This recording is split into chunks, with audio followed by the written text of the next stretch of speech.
And we are live. Good evening, everyone. I hope you're doing well. You had a nice weekend and all that. Welcome to this new Eurobubble therapy session where we're going to do a group therapy with two wonderful guests. So tonight we're having with us Tom Moylan and Hoog. So Tom Moylan is... how can I start to describe Tom? I mean, he's been in the commission, now he's doing research on social media. When it comes to Twitter, he's pretty much a guru when it comes to communication. And Hoog is a YouTuber. He's doing content on European content, European topics in general, not only EU, but Europe in general. But I'm doing the introduction, but I'm sure you can introduce yourself very, very quickly, very well. Tom, since you just moved away from the commission, so perhaps can you tell us a bit more what you're doing right now? Yeah, for sure. I mean, to be honest, not much so far. My last couple of weeks, I have been focusing on sleeping better than I've slept for almost a decade, and generally gathering my thoughts and myself. But I essentially wanted to take a little bit of time to after having worked primarily in and around digital communications for so long, it does something to the brain, right? And I wanted to take a little more time to slow down and to think and chew things over a little bit. And so I was looking to research the meeting point of civic life and social media.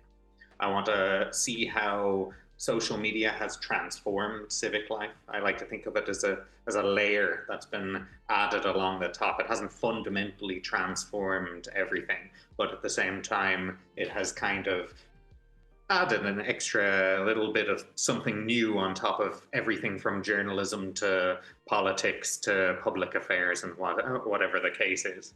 But then that same layer creates pressure, and it also transforms the nature and the shape of what we do as well. So that's kind of my research area.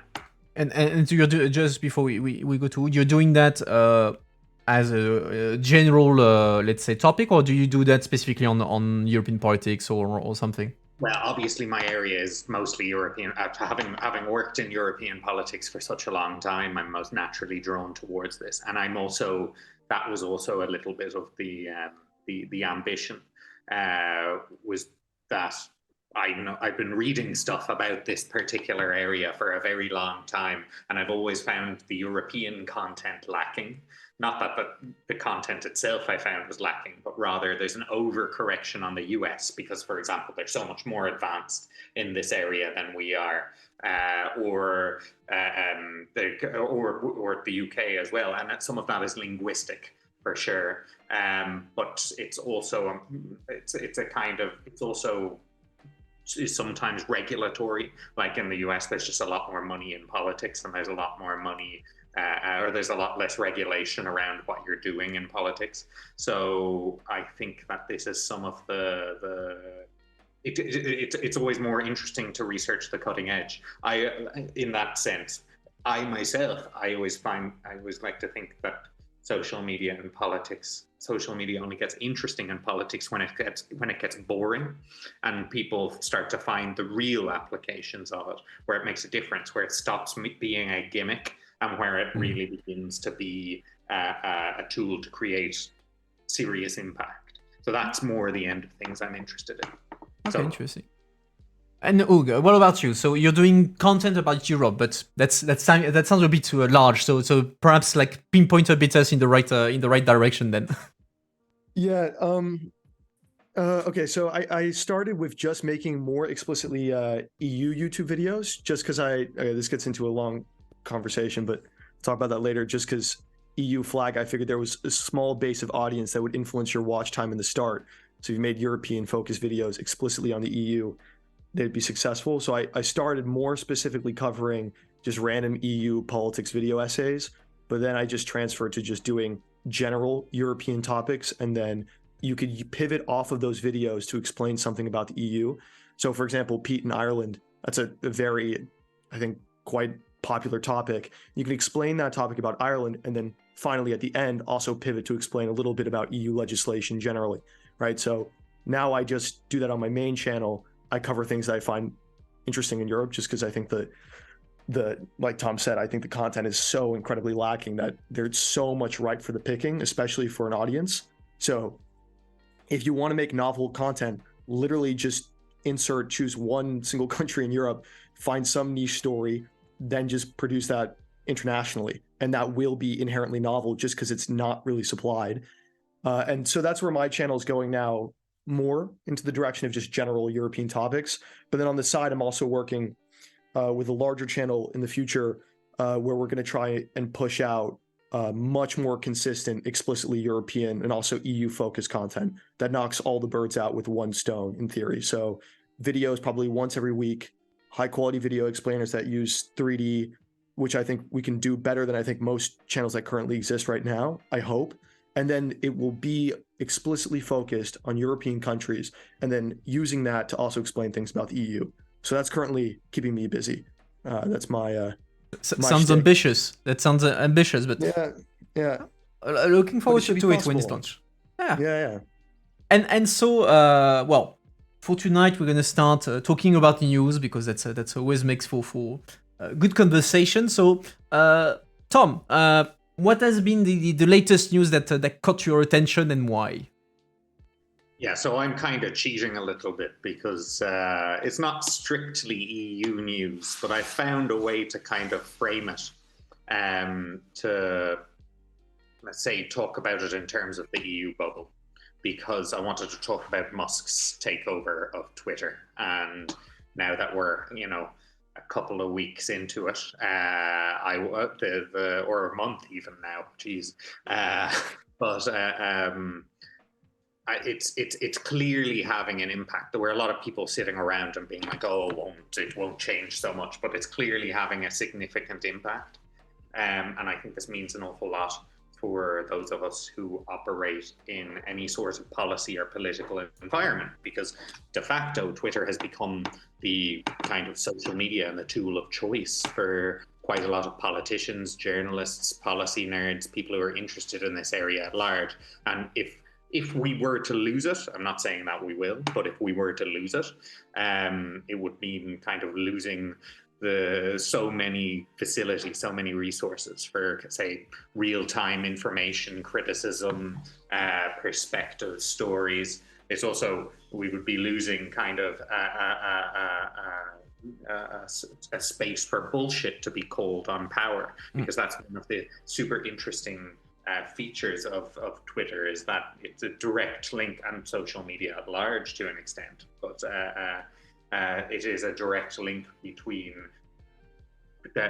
governors and the people being governed, or knowledge brokers and the people whose knowledge is being brokered, as well as something I've relied on it for a very long time, which is breaking news and analysis. And another thing I've relied on it for, which is connecting with experts or kind of researchers in particular areas. I've slid into many a DM in my time. Is the thing. And ultimately coming back to this concept of it having become a layer, like social media has become a layer over our lives at large. But in particular, Twitter has become a layer over like politics and policy. And I think that can't be neglected, particularly in the EU bubble, where it's where a lot of people are connected. And you see this huge migration to Mastodon, or depending on whether you think it's happening or whether you think it'll take. But yeah, so that's kind of what I've been interested in. Sorry, go ahead. No, I was just going to ask Hugo what was his take on the whole Twitter drama, and will the platform survive or not, and all that. So I have no idea. I honestly, this is one of those out of my elements. I'm not entirely sure. I do think though that, I mean, obviously Tom is the expert here, but the network effects matter so much. I mean, Twitter, the UI, the UX, whatever you change about the bubble, like the blue check, doesn't really matter, because it's mainly about the people that have outsized influence just literally being on that platform. And that's the real value proposition. So you can, people can go to Mastodon or whatever, but I mean, you can make the UX as shitty as possible. You could change the design, but the real value is just people that are in positions of power talking on it, I think. So as long as that stays constant, I think people are still going to flock to the platform, which keeps it relatively protected. But I do have a question on this for Tom.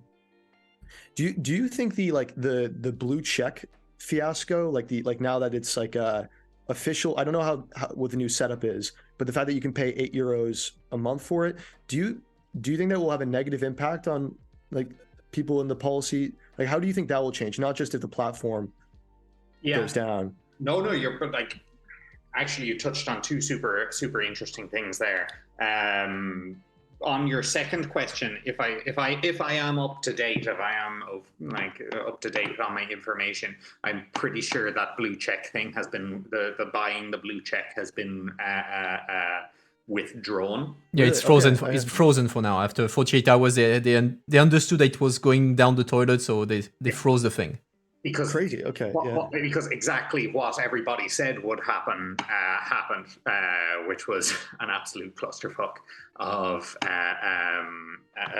people buying blue checks and manipulating the information environment. But I think the really famous one, people were using it for all sorts of things, but the famous one is that someone bought a blue check and pretended to be the pharmaceutical company Eli Lilly, and essentially crashed their stock by declaring insulin was free.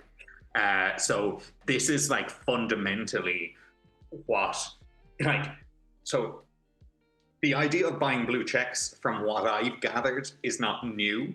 And a lot of Elon Musk's ideas that he's been coming out with in relation to Twitter have not necessarily been new. A lot of them have been tested and failed, or tested and determined not to be a good idea. And this one, like, many people were coming out and saying in this context that buying blue checks was going to create reputational issues and verification issues. And I mean, it was very clear to people that that was not the case. Why he ultimately did it, whether it was pure hard-headedness or whether he was panicking and he needed to start to make return on his investment, there's a strong argument when you look at his offer to buy Twitter and then the period of wriggling, why he was trying to, where it looked like he was trying to get out of the purchase in advance, and then he ended up being hooked in and he was forced to purchase it. So now there's an argument saying that he's just trying to find ways to squeeze as many pennies out of it as possible. Now, a lot of this is kind of speculation and around it. You said that I'm the expert in the area. I'm not really the expert in the area. I'm just quite simply somebody who has sat around on this platform for a long time and has kind of observed some of these things. But I think that your point that you made in the beginning is super important and really pertinent, which is that there was I think it was Professor Paul Bernal. There was a guy who had a thread who quite early on after the purchase, which was really interesting, and I think really hit the nail on the head in terms of one of the issues at play here, which is Musk thinks he's bought a tech company, but he hasn't bought a tech company. That the tech itself is not so incredible and amazing. What he's done is he's bought a community, and this is the community that happens to be where Twitter's value exists, which is all of the journalists and politicians and organizations that have chose to make this their medium. And it's the user base and it's this community that makes Twitter interesting. And if he alienates them and chases them off, that's the platform's value declining. Because also one of the great truths, I talked about the lowering of barriers and the ability for people to connect directly with their governors. But this is if he continues to play to the edgelords and the extremists and the nut jobs who love owning the libs. If he continues to play to them, eventually the libs are going to leave the platform, and then there's no fun left for the people who love owning the libs, and then they're going to leave the platform, and then the platform will have no value. You look at things like the attempts to create a right-wing alternative for Twitter, like Gab. Like, who the fuck ever used Gab? Who likes Gab? Like no, like it never took off, and the reason for that is it's only fun owning the libs when there are libs to own. And so I think that is one of the fundamental misunderstandings of meme Lord Musk when he took over the platform.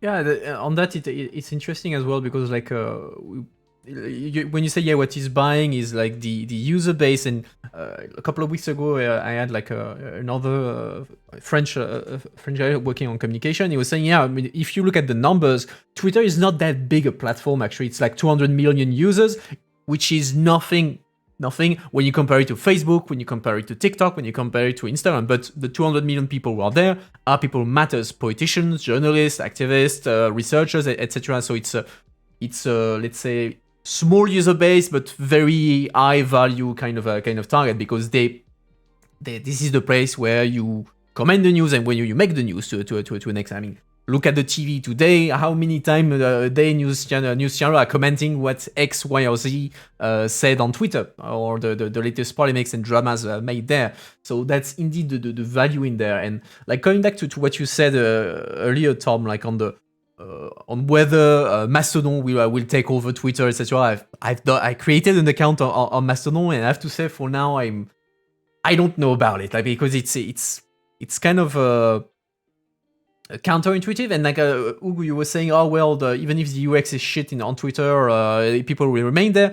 The UX matters because like the UX is very definitely not user friendly on Mastodon, and it doesn't help because you can't find people very easily. You have to hope that they put their Mastodon inside their Twitter handle to find them. There's 10,000 different instances. There's something that does not exist that I think makes it so interesting to be on Twitter is like the quote retweet.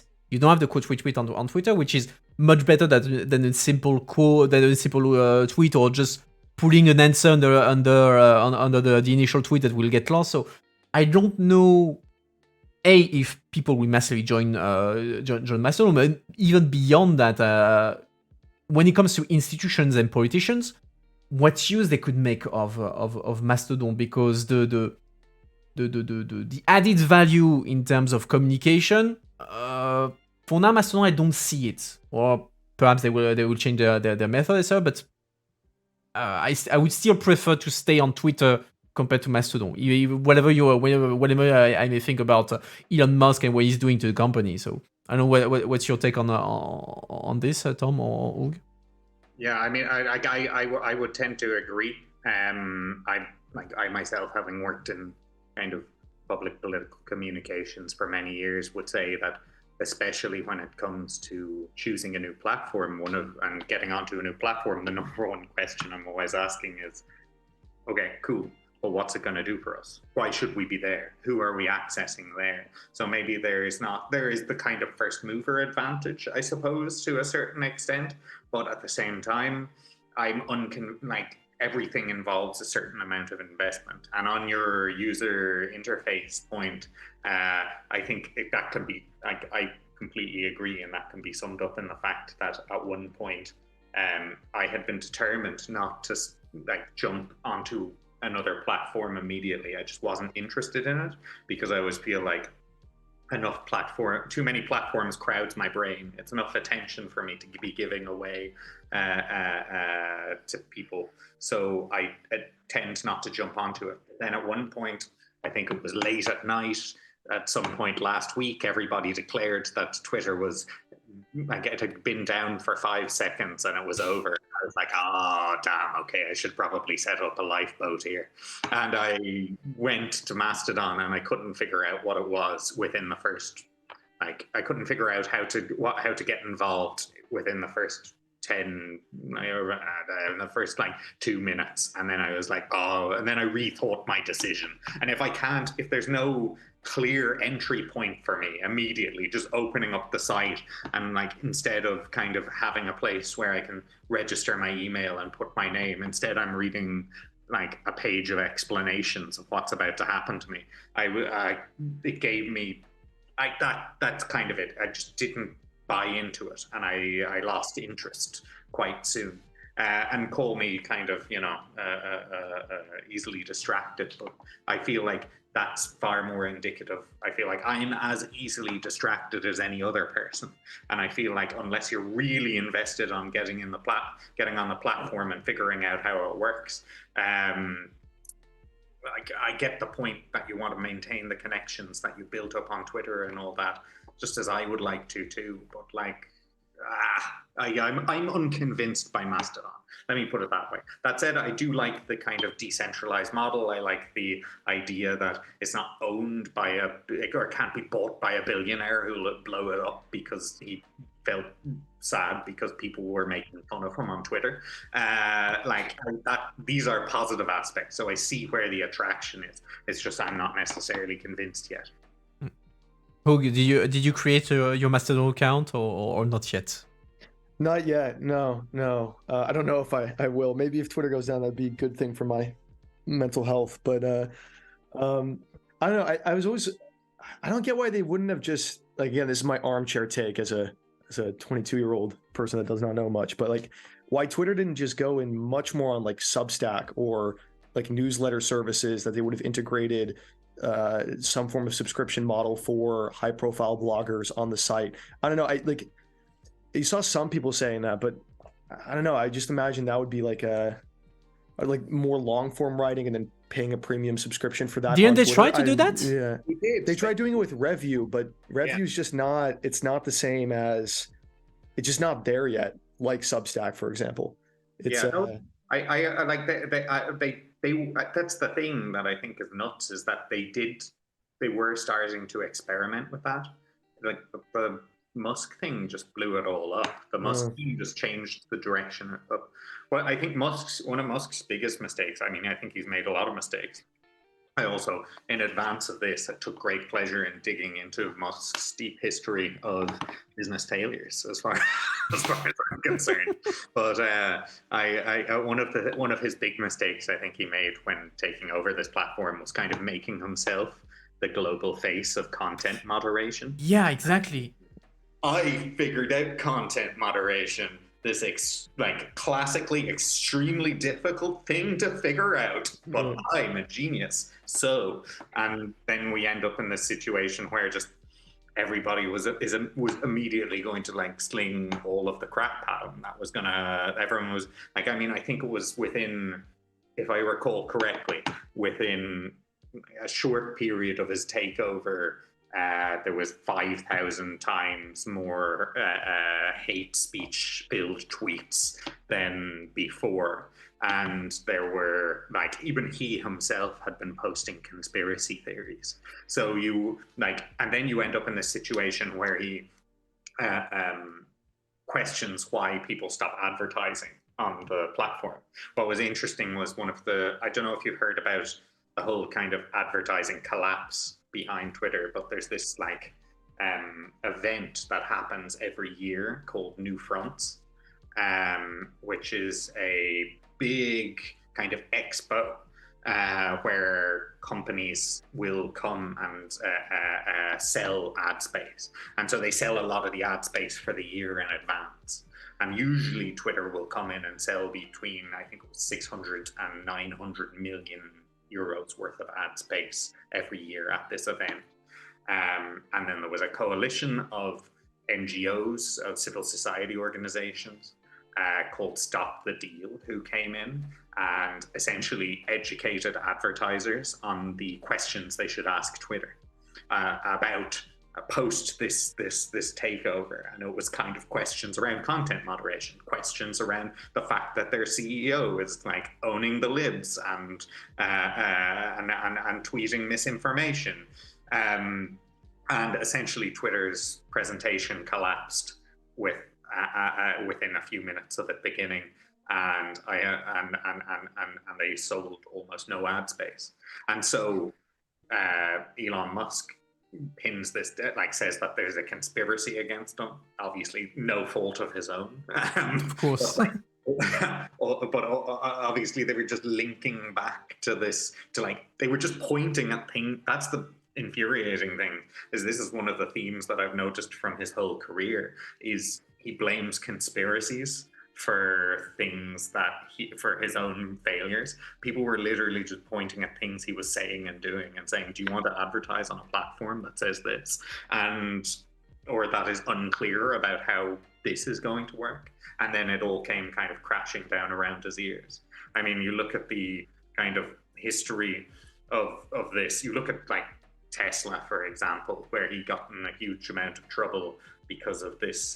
There's a I think it's a journalistic collective, I think, called Reveal, who investigated his Tesla factories and found out that they had 722 injuries in 1 year in Tesla factories.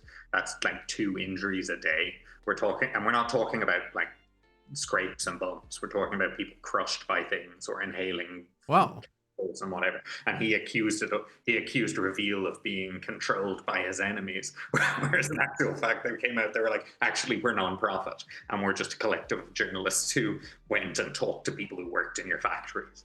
And I mean, these are like, this is the same instinct where he has created a problem and then he lashes out at people for pointing at the problem he has created. But I mean, it's interesting the way like how everything became about Elon Musk. Like now, since he took over, if you want to know how is Twitter going to evolve, you no longer go to the Twitter official account of Twitter. You go to Elon Musk and he says, okay, we're gonna change this, we're gonna change that. All that in between 2 trolls and 2 memes that he's doing, it makes absolutely no sense. And like the thing that made me facepalm so hard is like this poll he made on whether he should reinstate Donald Trump. It's like, since when do you make content moderation decision based on a Twitter poll? That's insane. I mean, I understand the whole publicity stunt and all that, but still, it's insane. No, I mean, but this is also part of his like image. Another thing you'll see if you look at his history and you look at his career is that he has focused so much more on the Musk brand than actually doing good. He will focus very heavily on pitching himself as like the genius founder. Like he continuously, he didn't found Tesla. He didn't found PayPal. These are companies he came into later and then he started saying he was the founder of. Like he is constantly focusing on like his kind of image as a founder, as an innovator, as kind of the genius behind it. But then you kind of, and every time that comes into, I mean, in many ways it's classic narcissism. Anytime narcissism comes into contact with the reality or gets any sort of pushback from reality, it explodes and it attacks. So you look at, say, what was the name of the guy? I think his name was Ben Leap, who was one of the coders who had been in charge of timelines for many years. I think it was 6 years he had been in charge of timelines, and he ended up kind of responding to Musk's tweet about timelines and being like, sorry, Musk doesn't understand anything about this. And what happens when his genius comes into contact with reality? He fired the guy. He fired the guy who questioned him, who dared to push back. And I mean, this is it. It's all about the image, right? And it's all about this kind of, he's like quite simply, like, I mean, he is kind of the epitome of kind of toxic bullshit tech bro culture, where you see like he's managed in like take the blue tick thing. What he's good at, he's good at monetizing things that are good, but not for the greater good. He's not for advancing the greater good. He's for monetizing the greater good. Look at he monetized with Tesla. He essentially monetized pollution because he uses the carbon credits he earns in Tesla and sells them to other companies. Look at what he's done with Twitter. He's like started selling blue ticks that he has monetized the facility of free verified speech, and to not for his benefit, not for the benefit of free speech. I mean, this is these are all patterns that you kind of see across his whole kind of arc. Is like a salesman overselling and primarily overselling himself. One of the a really interesting thing from one of his early companies, X.com. No, it wasn't X.com. It was the other one, Zip2. That was the name of it. Which was a company that essentially sold city guides, put city guides online and sold them. But all of that's unimportant. But to sell better, he put a computer in a bigger plastic casing to make it look like a supercomputer. And that would be the thing that he would bring in people he was selling the services to and be like, look, we have a bigger computer. It's more important. And it's like, he's a salesman. He's he's no genius founder. He's a salesman. And that's the thing that is mental and maddening, as he is like, I'm going to solve content moderation. I'm going to solve privacy issues. I'm going to solve this. We're all going to be on Mars in 10 years. He announced that in 2012. We're now 2022. We're not on Mars. But it doesn't matter because he just can, like, in many ways, he's like Trump in that sense. It doesn't matter what the reality Yeah, it's bluster, yeah. Sorry, Yeah, well, we'll see where Twitter goes, because I mean, it's every day something new happens, so we'll see how long Twitter can survive, because like the latest thing that is going to be a big problem for them, for him, so he's already fired like almost half the company, and most of the people who are remaining refuse to go with his how did he call it, hardcore working method or something like that, and they all said not interested, and now he's scrambling to keep people on board in Twitter. That's insane. Yeah, Twitter 2.0, I think it was. It was the hardcore Twitter 2.0. But that was it. Like, I mean, within a very short period of him beginning, he fired 50. He declared he was going to fire 75%. Then he lowered it to 50%. Then he sent so that was from 7,500 to about 3,000. And then he sent out this email, and I have no idea how many people didn't accept his new terms, but he's lost a lot more, and I think there's been a lot of backtracking since then. Yeah. Apparently, he's been in talk with top engineers to try to get them to stay, etc. So, anyway, we'll see how it goes. Like, I just like to be clear. I do not know if Twitter's. I hope not, because I love the platform. But I hope Twitter doesn't collapse. But who knows? I read a convincing thing, a convincing thread at one point that said that Twitter, the real issue with Twitter will be that someday they will lose enough engineers that it can't be repaired, and therefore it will kind of zombie along, walking, and then just trip over something and collapse. But I hope that's not the case. I hope there are solutions found, but we'll see. Yeah, we'll see. Hoog, what was the news that caught your attention this week? Yeah, maybe a bit less dramatic than Elon Musk, but it was on Ursula von der Leyen and Charles Michel.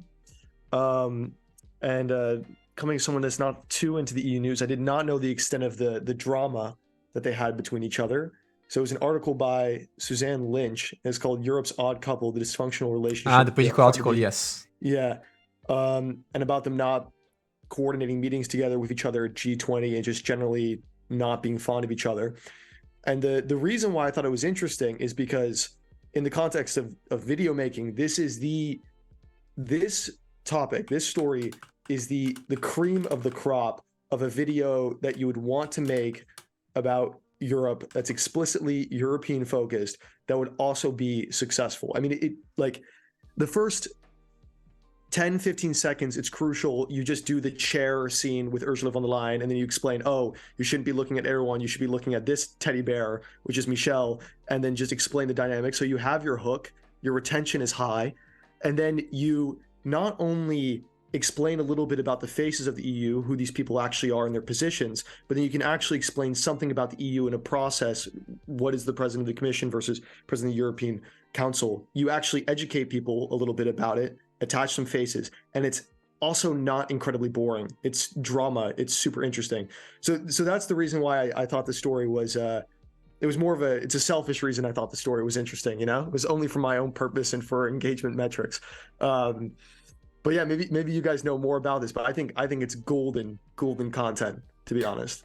I mean, to anyone who's been in the bubble, it's been no secret that there's not particularly any love lost between von der Leyen and Michel, especially since since Sofagate. But like I read the article from Politico as well, and it's true that if it goes to the point where their team actually coordinating so that the two of them do not find each other in the same room or as little as possible, shows there's a tiny bit of a problem in terms of EU leadership in there. So when it comes like a conflicting with the interest of the overall institution and all that. But yeah, I don't know, Tom, since that part of it dates back from your days in the Commission, if you can comment on that, but. You know, man, I'm still so like torn over the gossip, over actually gossiping about stuff like this, kind of publicly recorded. But no, but I mean, you hear some things, right? And I mean, yeah, it's not often these things I find are slightly overblown, right? I actually, just for full disclosure, I haven't actually read the article because I have been off traveling and actually trying to de-EU myself for the past couple of weeks. But I think that this is like, it was obvious from the, I take the Sofagate thing, right? I think there's probably there's probably some sort of irritation or upset from that, but ultimately I would see that as a failure of kind of protocol issues. I don't think that was a personal slight, but and like, I mean, a lot. One of the things we love to read into a lot while observing people in these kinds of environments. We like to micro observe, like you saw with the Johnny Depp Amber Heard trial. There was endless videos analyzing every person's tiny little like body language, everybody's little touch. And I think this is the less exciting EU version of that. But to be honest, overall, what their own personal gripes are between them is their own thing, and it would be no surprise. Like you get into an environment with lots of high-powered people and big egos, maybe they do grind up against each other. But the details of it, I don't know very much about, to be honest. I mean, I agree that going back to the Sofagate, that at the core of it, it's a problem of protocol, either from the Council or the Commission or Turkey. I mean, it's up in the air who knows what was right, but beyond the protocol failure, there was von der Leyen at the very least trying to use politically this story to her advantage, because then she made it a big deal. She said, "Oh yes, I felt humiliated." So she played a lot on it when she spoke in Parliament. Michel had to defend himself, saying, "Oh, you know, I don't sleep at night. Since then, I don't sleep at night, etc." So even if it started as a protocol blunder, they're actively, like von der Leyen in this case, seek to exploit politically the situation to her advantage. So there is a political intent from what started as a protocol blunder, which makes it interesting because it shows that there is a willingness to weaponize small dramas like that for political reasons. Never let a good disaster go to waste. But Tom, because you said the gossiping in the public forum about this, and I get your like aversion to doing that, but like, I don't want to say like that's the fundamental problem. You want to make people know more about the EU and understand more about the institution. It just comes inherently with understanding the gossip around it. I mean, that's how you just get the average person, I think, like me, for example, that is not, I would say, is as interested in EU politics. I mean, this is just golden. I can watch this. It's a classic drama of just humans being frustrated with each other. But then what you get, an offshoot off of it, is just a better understanding of the institutions that govern you. So just, I don't know, I wouldn't avoid the gossip. But I mean, that's the thing. Okay, fine. You know what? To a certain extent, you're right. And I think that there is something to be said for creating the drama around it, right? I think this is actually, incidentally, one of the great contributions of Politico to the EU bubble space, is that Politico introduced this element of kind of sexiness and fun to this conversation. Never mind the fact that perhaps the facts might be bent or messed around or like played around with on occasion.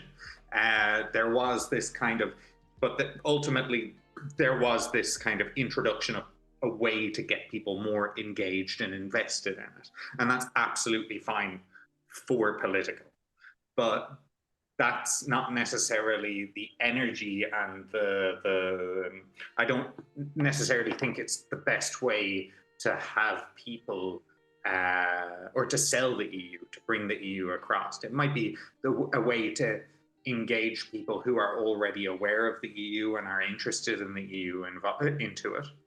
But ultimately, if we were to project this outside, this is the trouble with getting people aware of it. And this is a view of mine. It's not necessarily the right way to do it. It's just a view of mine. But there are so many different ways to read it. Like, you pitch that drama, that gossip, right? It can be read as, oh, this is an interesting political dynamic. It can also be read as two overpaid, top-tier EU civil servants squabbling. I mean, it doesn't come across as professional. That's not to say that it shouldn't be reported on. I mean, ultimately, the question is what is in the public interest to report. People should understand the dynamics between their politicians. But that's more what I'm saying is, for example, working for the institutions, I would never tell that story, and I would not encourage that story to be told. But if I was in journalism, and if I was looking for something newsworthy or something to spark off interest, obviously then that is a story one can tell. When it comes to connecting people with, but it's also a particularly kind of political bubble story, right? Because I've heard these same stories told back in Dublin, where I'm from, around Leinster House, around the kind of political bubble there. There's all of this gossip, but the gossip is not actually what gets it outside the bubble, because there's a bubble in Dublin as well. There's bubbles everywhere, and what gets things outside the bubble, as far as I'm concerned. Well, there's a few things I have found to have worked.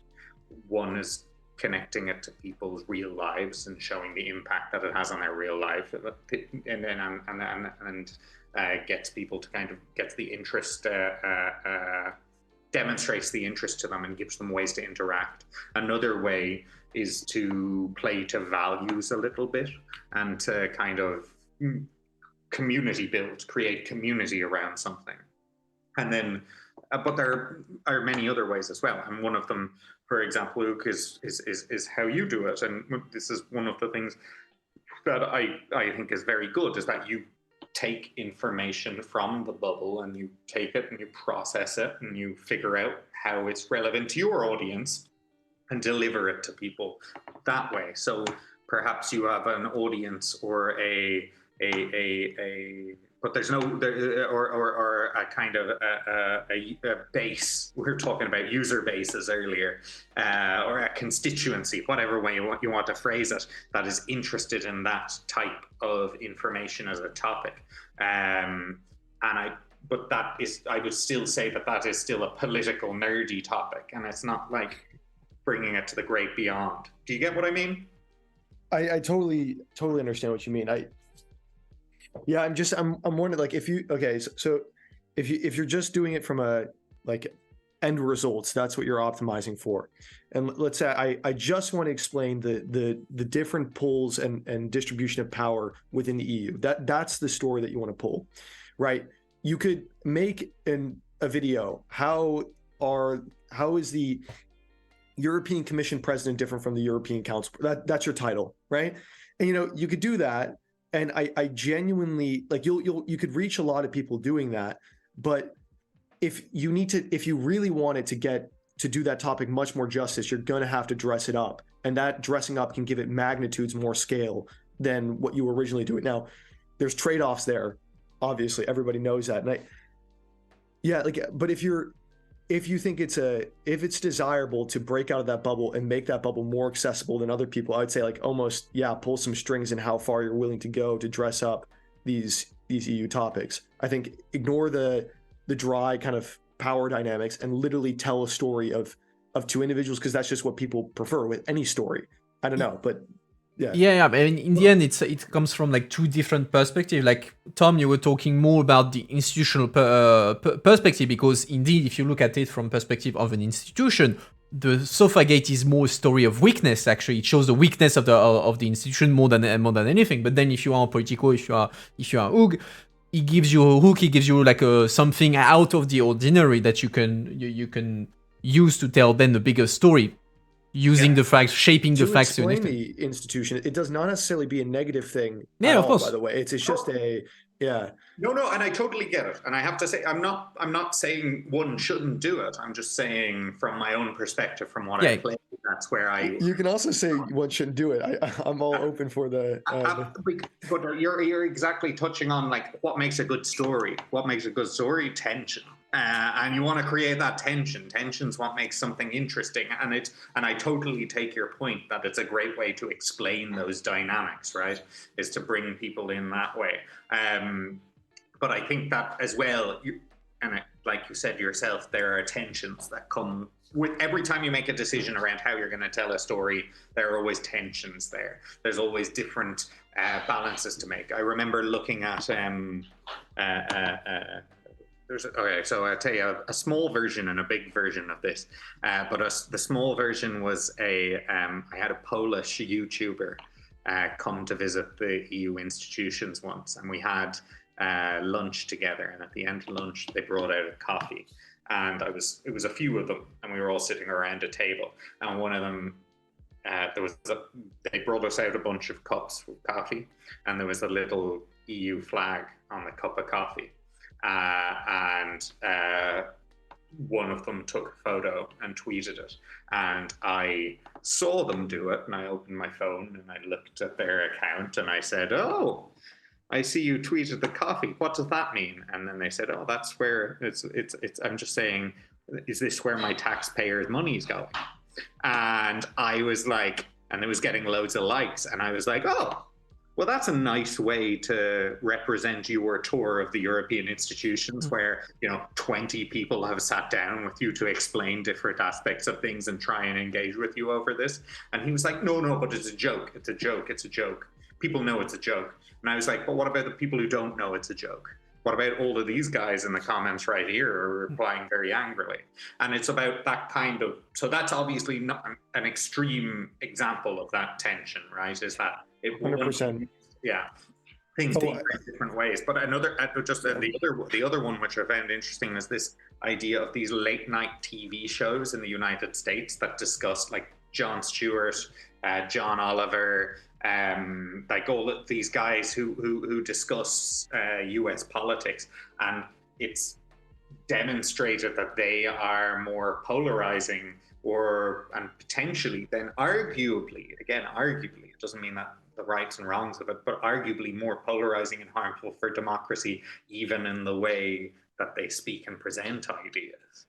And so when I'm talking about the tensions and I'm talking about the ways to like present information, and again, I worked in the commission for 9 years. I'm extremely conservative and odd about some of these things, but these are the tensions that I'm very like. I like. It's also interesting to think about, right? So 100%. I want to touch on this point because on the guy that made the joke, right? So Hugo, he's a friend of mine. He makes also YouTube videos on the EU, and we have this argument all the time, which is that I would say just go loud, be brash, make jokes, you'll get more scale. And then instrumentally, it's more valuable. Where he goes, no, because then like it's the exact same push and pull. Ultimately, yeah. this is also a problem of the platforms, right? This is a problem of whatever way you want to frame it. It's a function of the platforms. The platforms reward things that are more emotional. The platforms reward things that are more controversial. They reward things that get attention and engagement. And it just so happens that anger or controversy are things that attract more engagement than others. So it's not necessarily like a personal, like this is not just a human. This is a what they call it in kind of, it's what they call choice. Well, it's what they call the attention economy fundamentally. Yeah.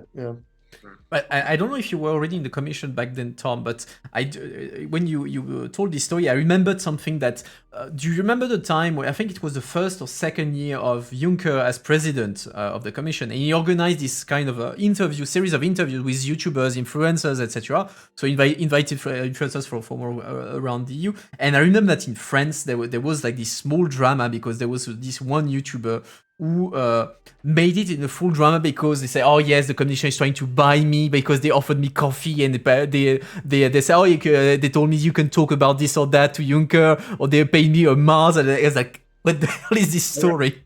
Oh, I remember that very well. Yes, I was working for, it was the State of the European Union. It was around the State of the European Union, and there were 3 YouTubers invited to speak in German, French, and English on the State of the European Union, and indeed, but that was such manufactured bullshit drama. Yes. Actually, as far as I could say, it wasn't even well executed, from what I recall. It was really just like slapdash.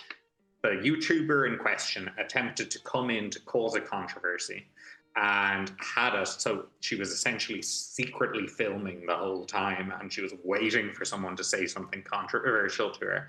And at some point, it was not even somebody from the commission, it was actually someone from YouTube came in, and someone from YouTube came in and said, look, don't fuck around.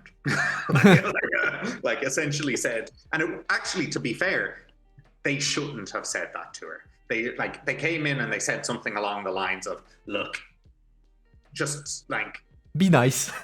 but play soft, pal. Yeah.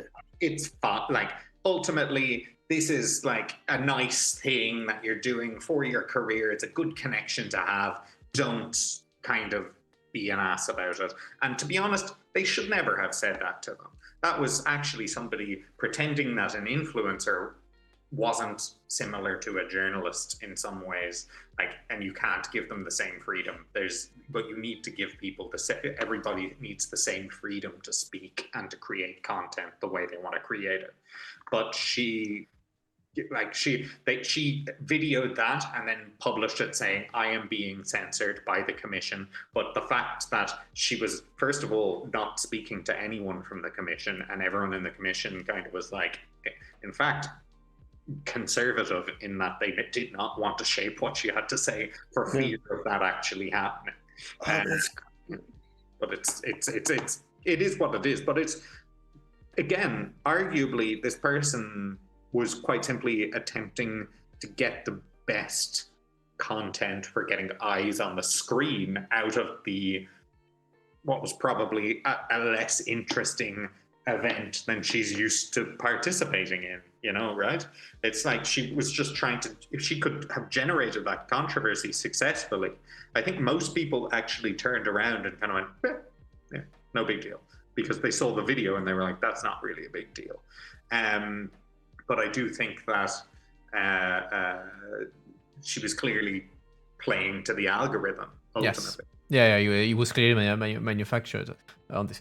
I'm looking at the time, so I suggest that we move to the next section, which is a bit lighter. We will talk about memes. So I ask each of you to send me a meme that you found particularly funny, and we'll discuss why you thought it was funny and discuss it in general.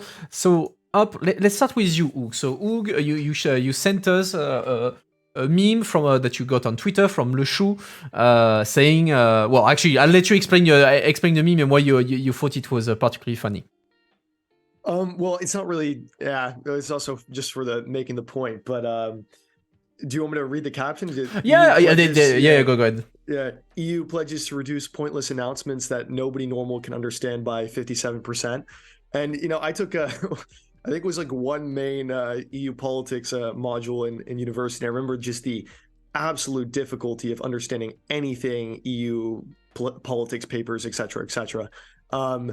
Yeah, and in terms of creating content, it's literally, I think, one of the biggest bottlenecks for people that are interested in covering the EU to start supplying content, because you have people that are decently proficient in English that are willing to cover the content, but then in order to truly understand the institution and feel confident enough to produce something on it, you're going to have to put a little bit more energy into understanding half of what is said. I mean, it's a generalization, it's not always the case, but at least in my impression, that actually reduces the speed at which people can produce videos or content related to the European Union is just the general language. And I don't know. That's why I bring it up. Tom knows so much more about this, and I of course would love him to. Actually, wasn't there research like very recently published saying that actually like EU communication was like the least understandable thing behind. Not the least. Yeah. There's political sciences. Yeah. There's political sciences, Yes. I think, behind. Yeah. Second to least. Second to least. Yes. Okay. No, but I'd make 2 points on that. Frankly, absolutely correct. But on the research, yeah, it was ranked second to least understandable after academic abstracts. But I would just say about that particular piece of research was exclusively focused on press releases. And it was, press releases are a unique animal in the European institutions. The European institutions are institutions kind of run by lawyers and like kind of pernickety individuals looking at the way things are formulated.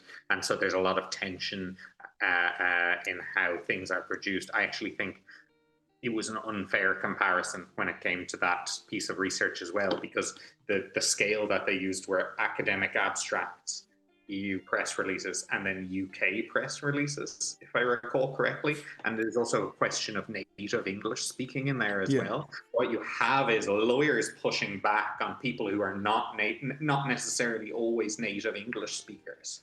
And there's actually a dynamic in there that makes it quite hard to write clearly. And then plus the fact you're working in press, which means you're under an immense amount of pressure at any given time. So I would say that there's in fact potentially a systemic issue there, more than there is just a lack of effort. But I would say that given it only looks at, and I feel like, look, I'm not paid to defend the institutions anymore. I'd just like to make that point. Yeah, of course. You're free now. Yeah. This is a personal view, but like you look beyond press releases. We actually do, or did. We actually did a huge amount of good work, in particular on social media. So if you look at the central social media accounts, there was one reason that there's a huge amount of effort overcorrected there is space there that like when it comes to press, you have loads of gatekeepers, right? When it comes to classical communication techniques, you're often competing in a space. If you run an event, several people are running events around the corner. Like you're competing for space. But social media, digital communications, your reach is much bigger than it would be otherwise. So I feel like not only is there an overcorrection, there's a huge amount more potential in that space, but there's also a huge amount more quality being produced in that space, as far as I'm concerned. Like you look at the Commission Central social media accounts. I mean, they shouldn't be, like, you wouldn't be without criticism of them, but at the same time, how many other public sector organizations do you see churning out as much quality content? How many other public sector organizations, even at a national level, do you see responding to people's comments regularly and engaging in very active community management? No, I can tell you that because I've looked. But this is like, so when we're talking about these kind of announcements, I always like to throw in the spirited defense of the institutions online. That said, I think that a lot of these pointless announcements can be explained also by the fact that the audience is not always us. A lot of the time, the audience is the commission communicating to the council. Exactly. That's the point I wanted to make. Like, to an extent, like if you look at the commission communication, the commission press release, I mean, it's not written to the press or to the general public. It's almost a diplomatic communication, because I think everything is very well calibrated so that you send a message without pissing off someone else, etc., etc. So that becomes a very delicate apparatus, which of course makes it completely understandable for someone who is not in the minutiae of things, etc.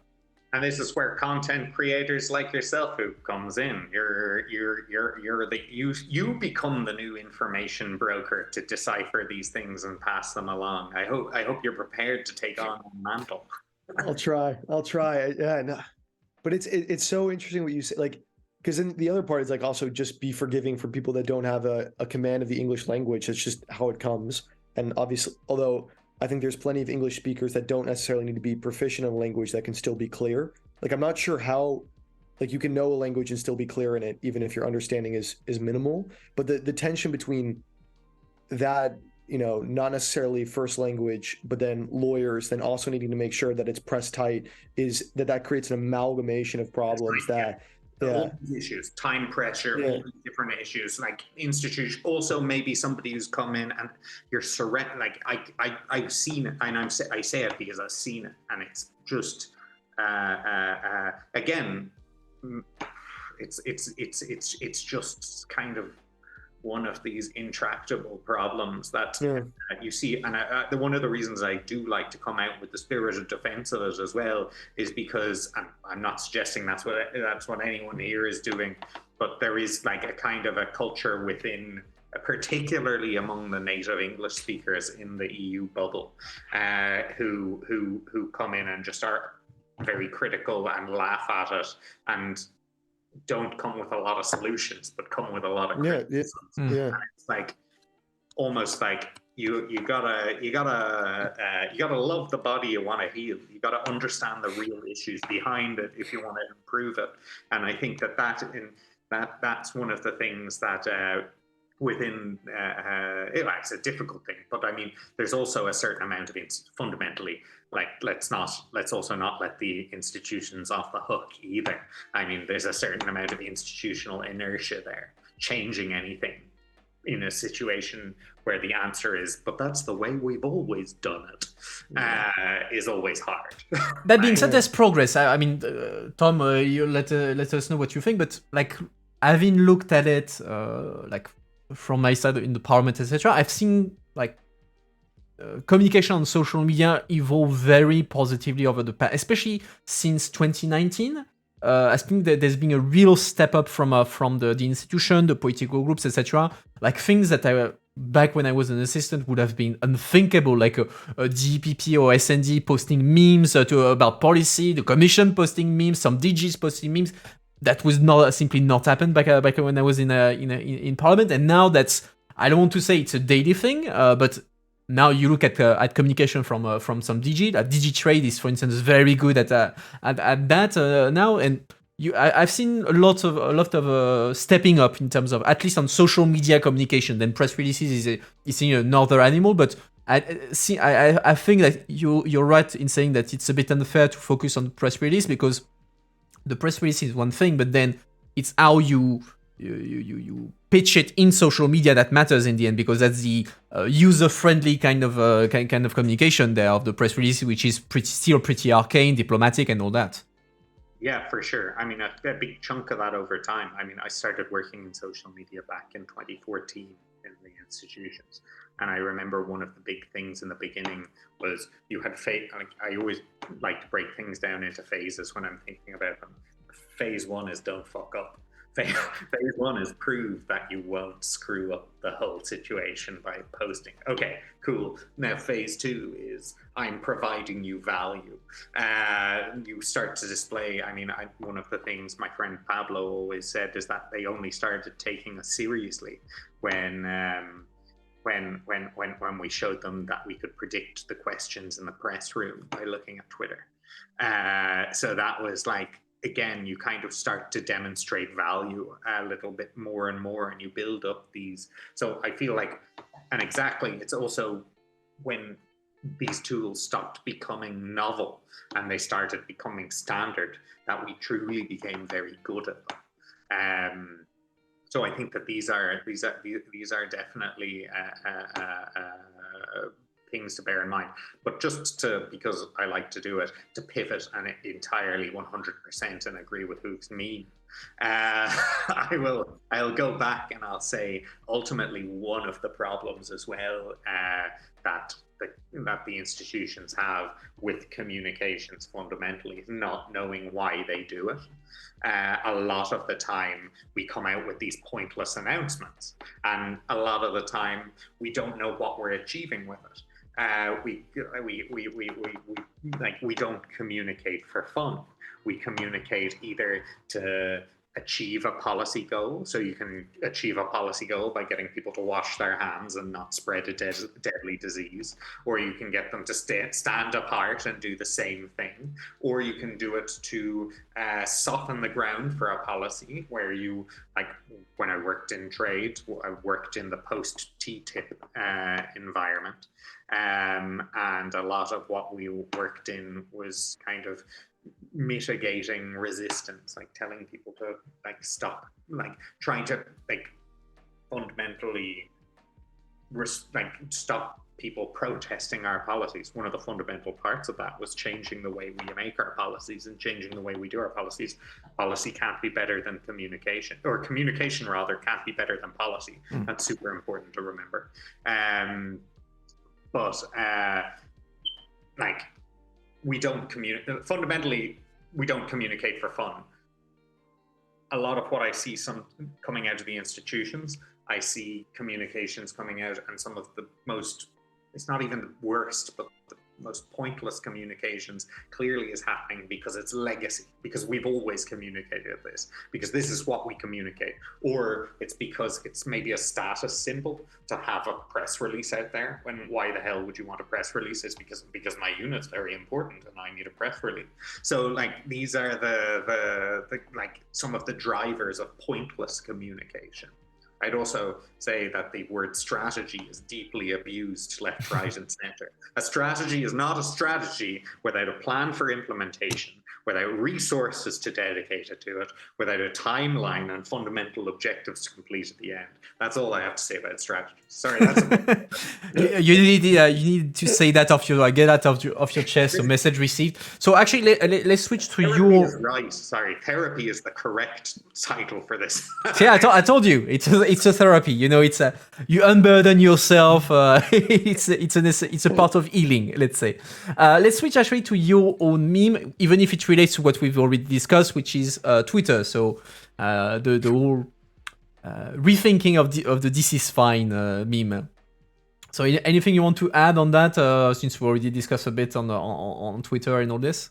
I think it sums it up quite well. I'd ask Hoog what he thinks, perhaps as a content creator.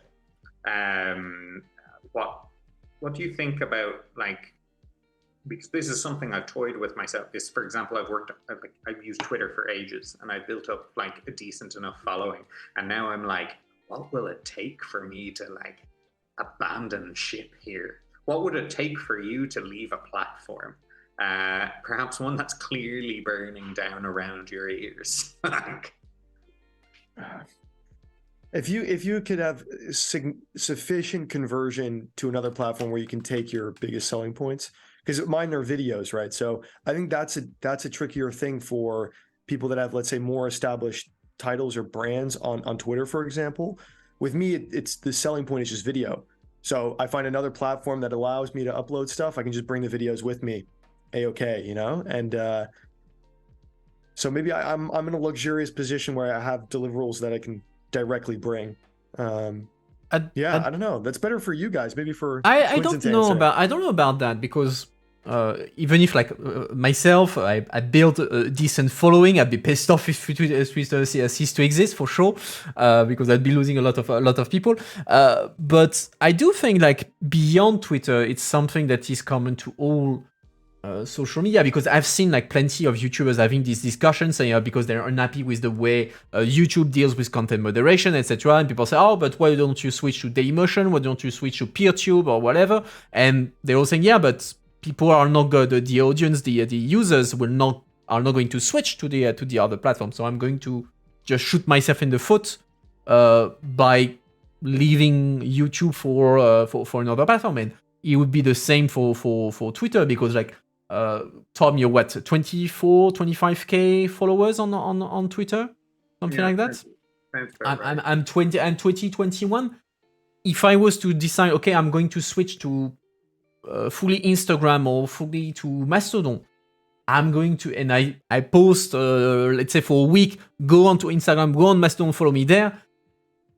Maybe 1% of the people who follow me on Twitter will follow me on the platform. So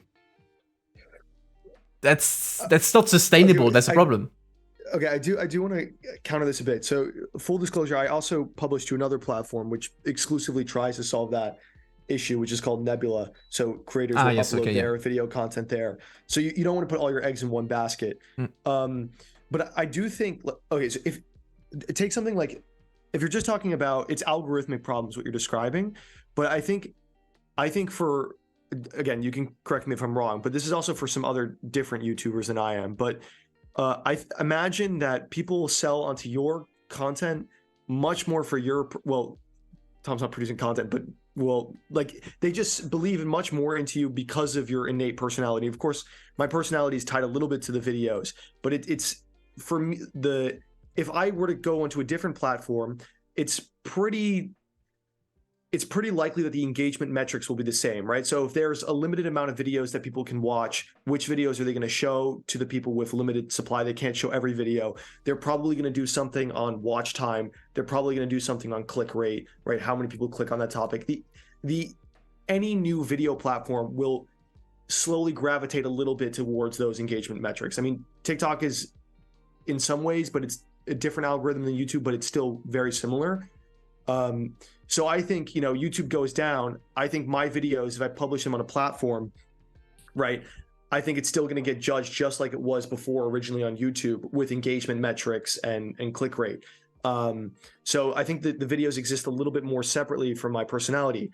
However, I can imagine that, like, if you're going to a different platform, it's not necessarily guaranteed that you're going to have the same people that like your video on the original one that are going to be on that new one. So maybe that's the reason we'll tank. But I don't know. I think it's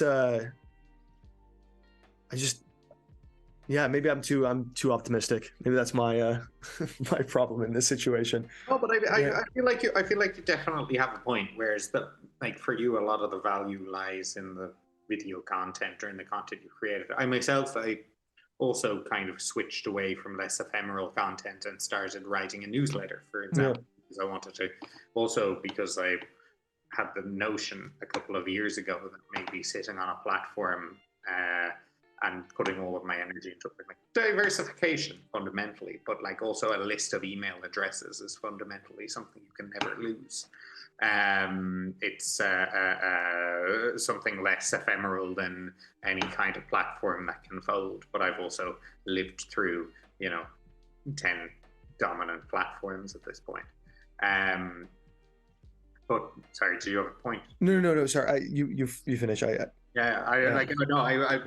But like that's fundamentally it. Is that as well? Like. It's not the end. So it's not the end of the world by any stretch of the imagination. I don't think Twitter will collapse. Just don't think either. I don't know. ultimately either, because it might, but I don't think it will. But I have kind of I kicked off on MySpace, baby. I don't know. I started on Tumblr. Yeah, exactly. Yeah, I was on Tumblr. I've been sunrise, sunset, you know. So I don't think it will end, but I also don't. Things can have twilight years. Things can become less interesting. I saw a very funny article. I don't think it was intending to be funny, but there was an article that said that the demise of Twitter was the demise of the written word. Like that now people were only going to consume video content all the time. And again, I don't think that, like, you look at the history of, you take the history of media at large, full stop, and you start, like, newspapers were not destroyed by radio. Radio was not destroyed by television. Television was not destroyed by the internet. And, like, again, social media platforms. And there's a movement of back and forth. Like, going back to what you just said with video killed the radio star. The radio lost a bit to TV, but now with the rise of podcasts, now you see that a lot of people are going back to audio. So, you know, there's a back and forth movement every time. This is exactly what I was getting at as well. Platforms change their natures and change their purpose. I mean, Facebook, even MySpace attempted to reinvent itself as a music-only platform.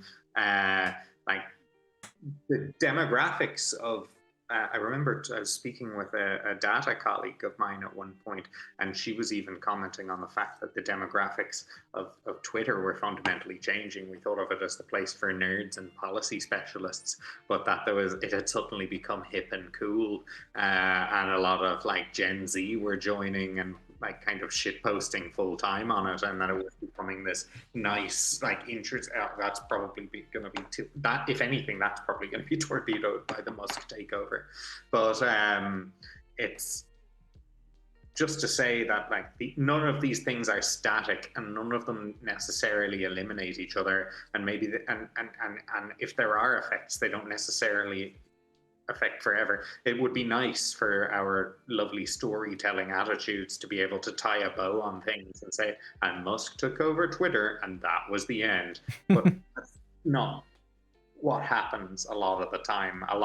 Instead, like, you take television, or you take newspapers, or you take radio, and you take the introduction of social media, bam, it dropped on top, squishes them down, changes their shape. Suddenly some of radio, TV, and written media's qualities are injected into social media, and then social media bleeds into them. You see news stories reported on televisions about tweets. You see TV. You see the Washington Post, a classically written newspaper, producing podcasts and holding live streams like TV. Like, New York Times is a big player in the podcast space.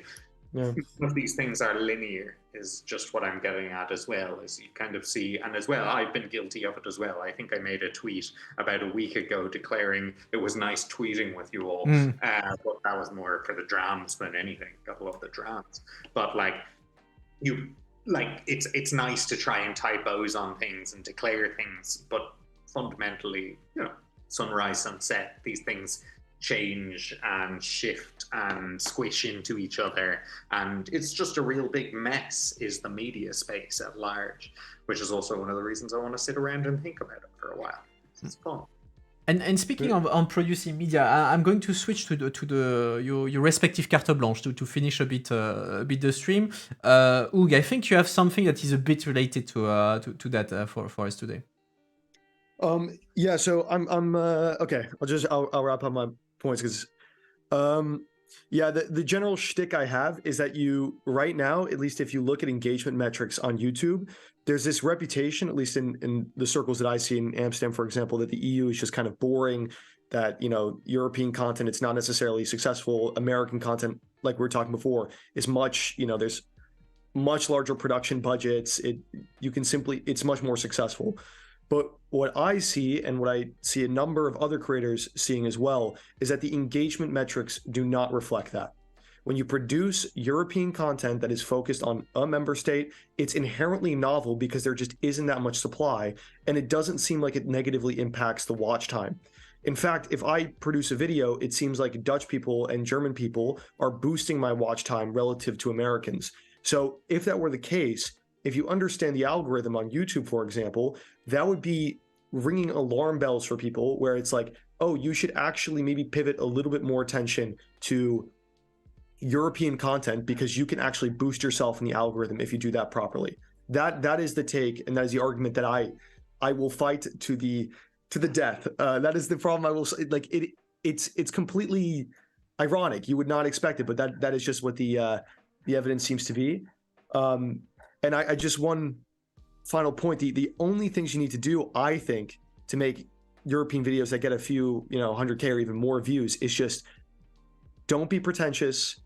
Make stuff that people actually want to consume, right? So make videos, I don't know, like, yeah, I make videos. I'm working on a video right now about Norwegian churches, right? Like wooden architecture in Norway. People just like looking at that stuff. It's visible. Don't try to be as much of a philosopher. Just stick to the core things that people want to know that they don't know about Europe, and people will watch it. So I don't know. That's just the end of the shtick. It's flabbergasting to me why there is just not enough of a supply to actually match the demand. And of course, that's a language thing, but it's I don't know. That's my spiel, and I mean, my speech. when you're saying you need to give the people what they want in terms of content, which is perfectly true. That's the basics for any kind of media and content production. But I mean, speaking to my own category of content like politics and EU politics, we're already in a very small silo, so it becomes very difficult when we want to produce content not only to people like that they like, we want to also to spread it. We want to make it discoverable to other people, and that's always been a bit complicated to find the right way to make it appealing without being too oversimplistic, and vice versa. But the medium does matter there a lot, right? So if video is cheap to consume, it's expensive to produce if you're putting a lot of time into the visuals, which is what I do almost at a fault, But the thing is, you do have to put the energy into making it visual, right? That's at least the video content that I'm talking about in terms of engagement metrics. So I think you're probably right that you're seeing some difficulties.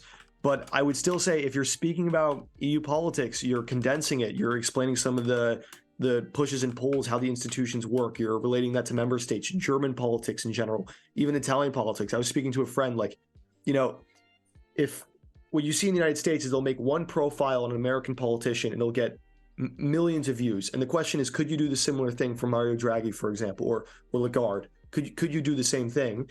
And I am like, maybe in your experience it's not, but if the visuals look good enough, the evidence seems to show that the engagement metrics will be better and that video will be successful, but people are just not supplying that. Like, at least that's on YouTube. I don't know about Twitch, but like it's just counterintuitive. I don't know, but we can talk about Twitch and YouTube strategy. Twitch is very different from YouTube for one very basic reason is the algorithm. The algorithm does not function in any kind of a similar way to YouTube. There is, I mean, if you want to go on Twitch, there is little discoverability. Like most Twitch people, already, except those who are already well established, they have their community, they have reached like a critical mass that is enough for them to exist on their own on Twitch alone. Other people will usually have their Twitch, and then they will have the YouTube happening in parallel, and so they will basically use YouTube as a way to get then people to transition towards Twitch. But otherwise, Twitch on its own doesn't bring you viewers. You have, it's very difficult because there is very little discoverability on Twitch. Yeah, no, that makes sense. But yeah. Tom, what's your take on this? Oh man, I don't know. I think like I personally always like to think of these things as an ecosystem, right? Of like your content driving content to different places. But I again, I operate in a very specific way. Like I said, I operate with a newsletter and drive people to that newsletter. My ultimate goal there was to get their email address so that I can send them more newsletter content. Ultimately, achieving goals for myself and having longer form content or deeper engagement with my specific ideas. So that's certainly how I think about it. I'm interested to hear about both platforms, because to be honest, I'm engaged as a viewer on both Twitch and on YouTube. I'm a huge fan of YouTube, the YouTube video essay format. And one of the things that I've been pondering over, that I find amazing about that format, is the fact that for some reason, on topics I've never cared about before, I'm willing to sit down and watch something which is the equivalent of a feature-length film. Like, I watched a 3-hour video yesterday about some guy whose name I can't even remember, who I ultimately don't really care about. But that it kind of, I feel like I was thinking about this, and it's like, it's I don't understand why I watched for so long. I don't understand why I engaged for that so long. I think it's because it fundamentally taught me something about the nature of being a human being. And there is something to be said about extremely long form content in that sense. But again, I don't understand the algorithm enough to know why it served me that, and why it's like, how it worked to deliver that. Okay, I just want to add, because I don't know the YouTube algorithm that much, but I kind of do. And it is a black box, and there's a lot of things like what you search for in your metrics, but generally it does seem to be like a function of just absolute watch time multiplied by click rate, which is you show that thumbnail to numbers of people, what's the percentage that will click on it, which is just how you operationalize how interesting a topic is. And then there's subtle things like, once YouTube starts pumping it to multiple audiences and they keep scaling it, does the average watch time budge? And if it doesn't, if it stays relatively constant, then YouTube goes, okay, this is a story that's just engaging in of itself, right? I'm going to pump it to more people because it's just not changing even relative to who I show it to. And it'll just keep pumping that before the watch time sufficiently goes to, like DEFCON where it shouldn't be. And then YouTube will taper it down a bit. And I will say this on the Quinton's point, which is having difficulty, which is, when it comes to relating it to the European content, one of the issues is click rate, right? That is one of I genuinely do believe that there is a negative penalty sometimes for putting an EU flag. In the beginning, you might be able to use it, but if you're making a viral there's not many viral videos, if you wanted to make a video essay about the EU, that are going to have the EU flag in it. It's just people associate it, unfortunately, with a little bit boring, and so people won't click on it, will be their first instinct. However, if you make videos that have, really interesting looking thumbnails and stories, and you can use that to explain European content, the watch time is just really damn high, because people don't know it's novel to them. So it's going to be inherently more interesting to them than the entire saturated American media space that they're getting fed on a daily basis if they're speaking in English.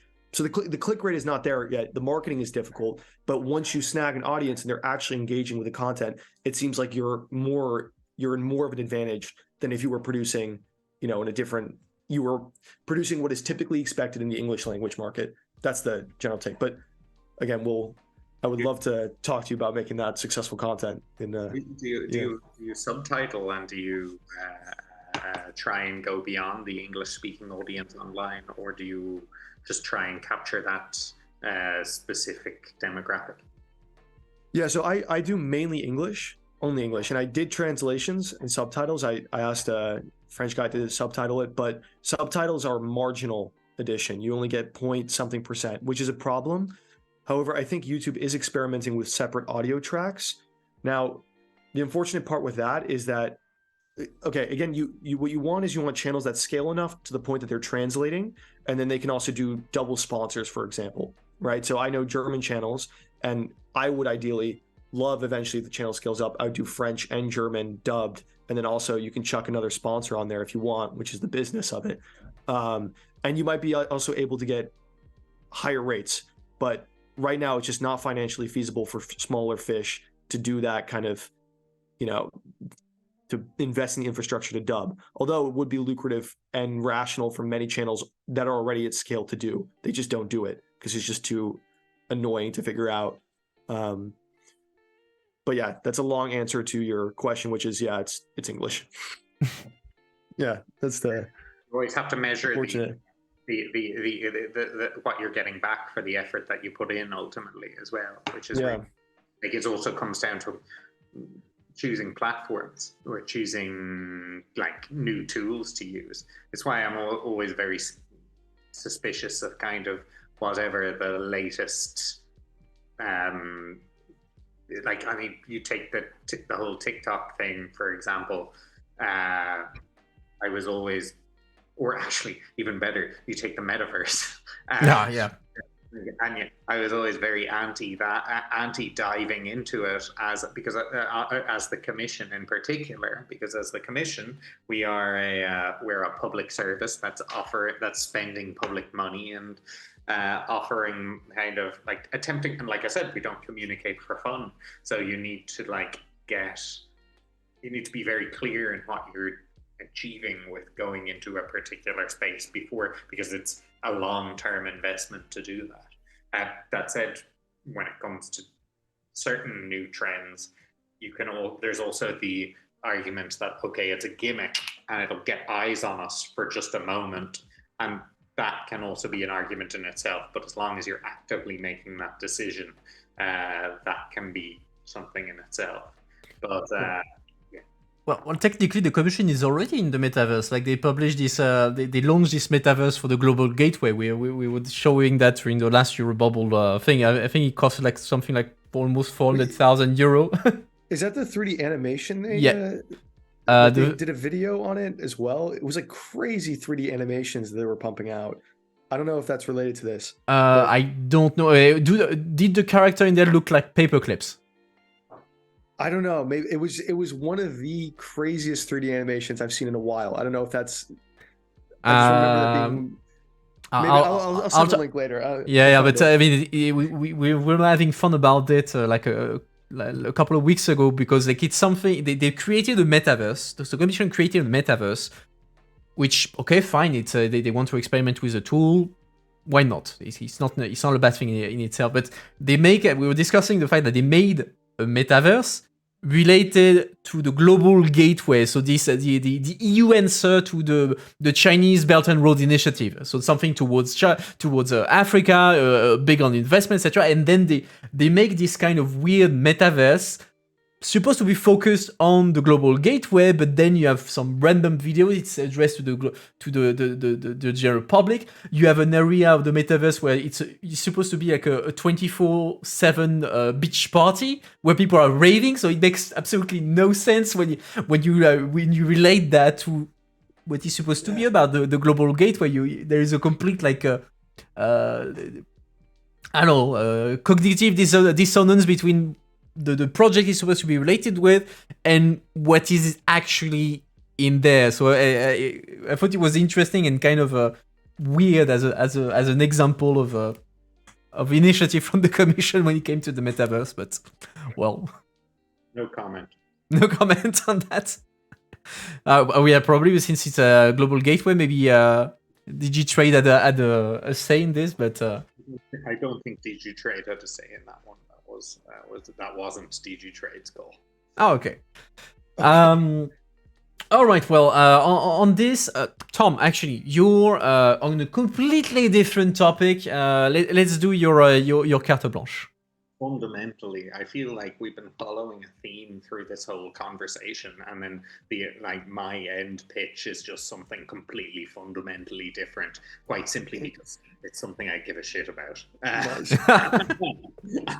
Tell us about it. Well, that's why we have a carte blanche. I wanted to make a point about it, which is actually on the off chance that anybody is plugging into the stream or has or is looking back at the recording. who happens to be living in Brussels. Because the thing that I just wanted to drag people's attention to for a minute is Good Move, which is the new Brussels City mobility plan. So one of the things that I have decided to give more of a shit about these days is actually what's happening in our neighborhoods in Brussels. And over the past several weeks, Brussels has been implementing this new regional mobility plan. And the idea, one of the goals of it is to reduce traffic. I think it's by 24% or 34%. And by 2030, and the idea is to decrease air pollution and noise pollution, and also to quadruple the number of bicycle trips people are taking in Brussels. And so these are the kind of goals of it. And to give you an idea of the insanity that is the Brussels traffic environment, if you haven't looked out your windows recently, I think I read at one point that 75% of the traffic that passes through the center of Brussels is neither from nor destined for Brussels. So it's just like a huge amount of traffic passing through from suburbs to suburbs or from regions to regions. And so I think it's ultimately, as a resident of the city, I think it's something worth supporting and worth looking into. However, we've had a bunch of people, like there's essentially been a big backlash to it. And there's been violent and disruptive protests, and people have been going down and tearing up road infrastructure. And I have been very sad to note that a lot of people around, or a lot of the local municipalities have been withdrawing Good Move in response to essentially what is a bunch of often fascists. I'll call it what it is. There's a bunch of hard right Flemish political parties campaigning against this because they see some easy votes in it, because a lot of the people who have an interest in keeping Brussels traffic choked are people who live outside Brussels who want to keep driving through it. So there's been a kind of a rallying call to get people to come in and protest against it and sometimes even violently intervene against it. So I have been trying to get people to write to their local representatives just to say that we support Good Move and that we will vote Good Move and that we want our public spaces to be more pleasant and accessible. So that's more or less what my pitch is. The actual implementation of the project has not been perfect. It's been a bit patchy here and there, but fundamentally I want our city to be a bit more like, Amsterdam, and like a little like livable public spaces and safe traffic infrastructure, and not having the 2 million company cars that Belgium funds, like motoring on through like 6-lane traffic, 6-lane motorways running through our beautiful areas that have the potential to be beautiful public spaces. So I would encourage anybody to write to their mayor or write to their alderman responsible for mobility on that. Yeah, for those who are not from Brussels, who don't know about Brussels, something that Tom was mentioning is indeed there is this practice that was developed by many companies in Brussels, particularly, is since the tax on the tax are very high in Belgium. One way that companies circumvent that to provide a better deal to their workers is to say, okay, I'm not giving you an increase of salary because you would be taxed on it and I would be taxed on it. Instead, I'm going to give you a company car, which is de facto a bonus, but it's not you're not going to be taxed, etc. So you had this huge practice of companies systematically giving company cars to their workers as part of the package, and it becomes a bit absurd because indeed you have people who are living in Brussels and they have a company car and for that they're not going to use or very little, and that makes the whole city a complete mess. And paying for the fuel No less. I recommend, if anybody's interested in it, I recommend the work of the political journalist Aitor, who has been writing an excellent series on Aitor Hernandez Morales, who has been writing an excellent series on cities at large. But he wrote a really good piece on Brussels is breaking up with the car. And it's just a fascinating history of how we came to this point, and indeed how Brussels came to offer not only how Brussels came to, long story short, decided it would make itself the motorway of Europe in the 1950s because that was an attractive prospect. But not only that, but how it came to use cars and fuel as a tax break, and also how now there's efforts to roll this back a little bit. Another interesting account to follow is Dimitri Strobe, who's the director of Maintain Brussels, who's the Brussels City mobility expert, essentially. And he is very good at. It's super interesting to see some of the. I've gotten look. I left the commission. I needed a new hobby. I've gotten the mobility. That's essentially it. No problem. But it's true that I haven't followed I knew about the good move in general because I've seen on social media the protests and all that, and for me it was a bit of kind of absurd thing. But why would people start destroying infrastructure? What's the argument against the good mood thing? I mean, I never quite understood the ins and outs of the initiative. I understand that it's about increasing the number of bike lane, etc. But why are things going so out of It's actually super interesting if you look into the history of kind of big mobility overhauls in other cities. In Barcelona, for example, you always see this initial huge backlash to the transformation of the cities. And then ultimately, whoever implements the change gets voted in 10 million times from there on out. But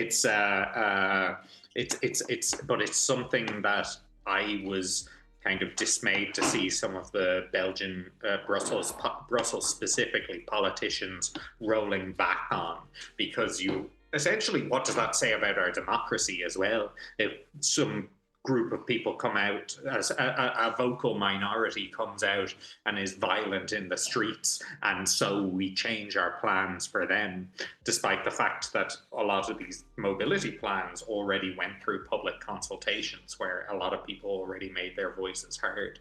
It's kind of nuts when you think about it. But for example, the Vlaams Belang are one of the crew who have been running the Flemish far right party have been running a pretty intense social media campaign against this mobility plan, and a big part of it is indeed linked to these 2 million company cars. If you look at the heat map of who owns the cars, it's the people around the city. It's very much outside the city. It's in the belt outside the city, people driving into the city, and it's essentially, I get that people need to go in and out of the city, but it's at the expense of the people who live there. There are places to leave your car outside. There are trains to take in, and I mean, phase one of the mobility plan is essentially to make it more difficult to drive through the city. So to change directions of the road, to make it slightly less inconvenient to just fly on through. And then beyond that phase, you're building more infrastructure, you're building more, you're taking advantage of the public space that you're creating. But we're still at phase one, and there's such a heavy backlash that there are people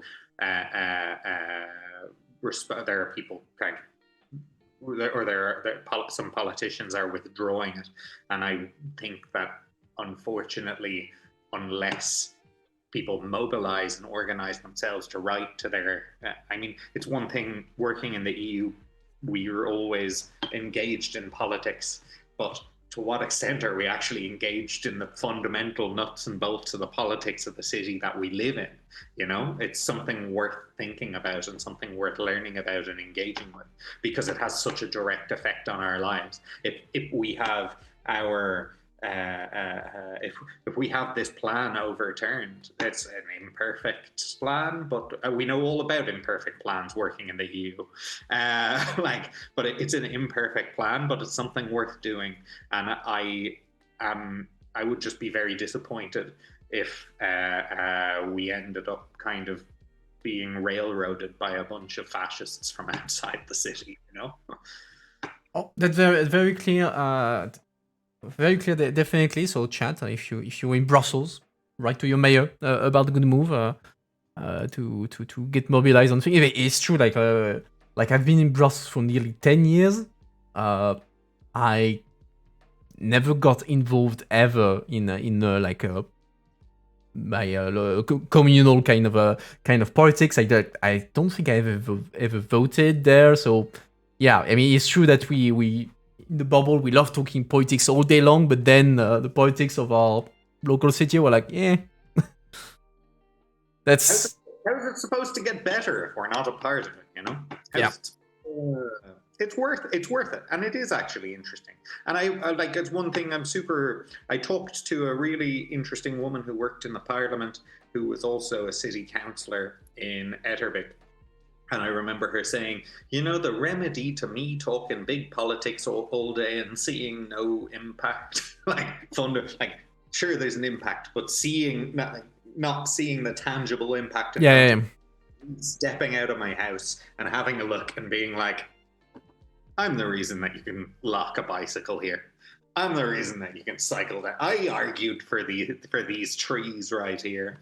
And I mean, if we want out, like, I think there's a tradition, which I think is unfortunate, but there's a tradition of kind of Brussels bashing, especially among the EU bubble. And I mean, there's like, I personally love Brussels. I've loved being here. I really like it. It's been a really positive experience living here. I intend to live here a lot longer, and I have made my home here. And I want to, you know, not only have my voice heard in what the nature of the city should be, but also give something back to it a little bit, you know, for hosting me and for being a part of it. And I think there's a huge amount that can be done. And like, I mean, Brussels is a chaotic, lunatic mess, and that's also one of the reasons I love it. But it's also improved immeasurably. I've also been here about 10 years, and it's improved. Like, you know yourself, it has improved immeasurably. Oh, it has like there's still some things that Brussels is Brussels, so it's a mess. There's in one day maybe the technology of garbage bin will arrive in Brussels. Maybe one day in a few centuries. Who knows? But yeah, it's a beautiful mess, and I myself I love Brussels. I have to say I love it. Even if it's messy, but yeah, it has its advantages, and it's undeniable. I'm looking at the time. It's been nearly 2 hours, so I don't want like to have us ramble any longer. Yeah, you both have better things to do of your evening. So I will thank you both for taking the time to come here and have a nice chat. With each other and with me about news and all that. I hope you found the discussion interesting as well. You're very much welcome to come back anytime in the future. I'm sure we just scratched the surface of all the topics we've discussed tonight. And yeah, chat, make sure to thank them. You can follow them on Twitter for as long as it exists. You have their Twitter just below the video feed. And yeah, Tom, Hoog, I don't know if you have a final word, something you would like to say before we end up things. Thank you. It was really nice.